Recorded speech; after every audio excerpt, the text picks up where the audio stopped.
One time I went to the casino and I was losing money. Of course, most of the time I went to the casino, I lost money. I'm very grateful that I can share these stories with you because they're not only funny and comical, but they have a very deep spiritual soul meaning to them. And they are warnings. These videos are warnings because I'll tell you that gambling may start out fun, but eventually the venom, the poison that is going to be injected into your body, into your spirit, into your psyche, is going to be paralyzing. That poison coming from the snake is going to paralyze you. Well, I was in the casino. This was in the Bay Area a couple years back, several years back. And that particular day, I had lost around $400, probably more. And I came across this guy I'd never met before, never seen him before. He was in the casinos, taller Spanish guy, and he couldn't really speak English. In fact, I don't even think he spoke English. And he came up to me and he said, "Hey, keep an eye out on the area. Stay close to me because I'm going to hit a machine. In other words, I'm going to get a jackpot." I didn't think much of it. Didn't know this guy, never seen him before. But there was such a conviction in this guy's voice that I stayed close to the guy. Next thing you know, he comes over to me with a ticket, a $1,200 ticket, either $1,200 or $1,400. And he told me that if I would cash the ticket for him, that he would give me like $400 or at least half of whatever it was. And I thought, man, what a deal. I'm already losing I've already lost about $400. I'm in the hole. I'm feeling down. And this guy hands me the check. So I went to the cashier. I cashed it. This was down in the Bay Area in Emeryville.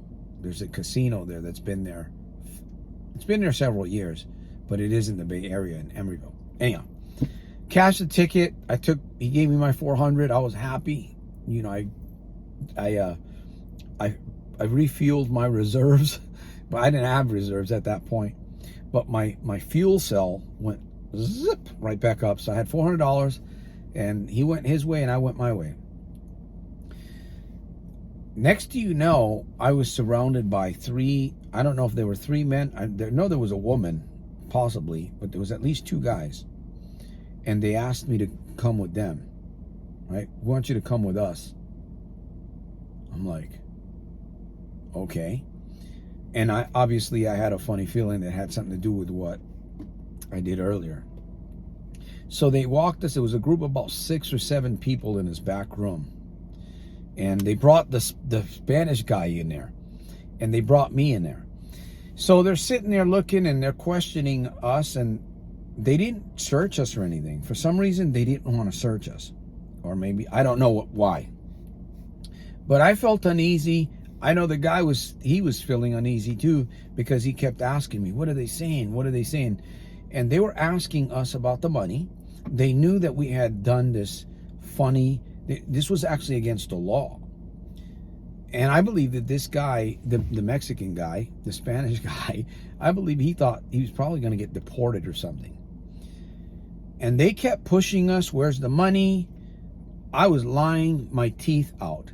I said I spent the money on the machine where I was at.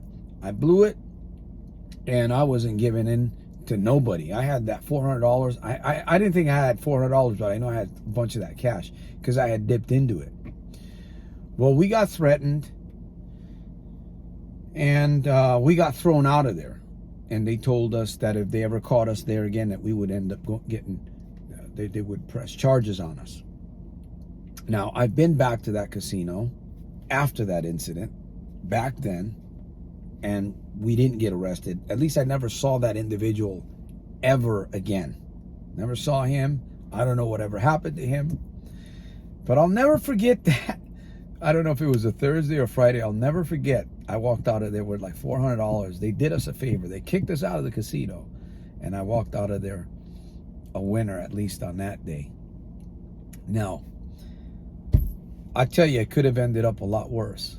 We could have gotten beat up. We could have, who knows what could have happened with this posse of individuals in the back of a casino where nobody could see, and maybe the cameras could have been shut down. Who knows what could have happened to me or that Hispanic guy. Let this be a lesson. In the casino, you may think that you can get away with a bunch of things, but in life you're going to end up paying for it. Sooner or later, you're going to get caught. Sooner or later, you're going to get caught. My advice is to stop this thing altogether before it gets worse, or before you end up getting yourself in the back room in front of a posse because you did something wrong, or you cheated the casino, or however, whatever you did.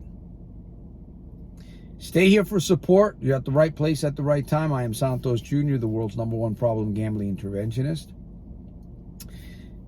Below in the description area, you can make contact with me via email. If there's anything that I can do to support you, help build your faith, help rebuild your life, become a tribesman here. I'll see you on the inside. A thumbs up, please, a comment, and a share, if you dare. I swear. No, I don't swear. Peace through strength. I'll see you at the top on the inside of my next one.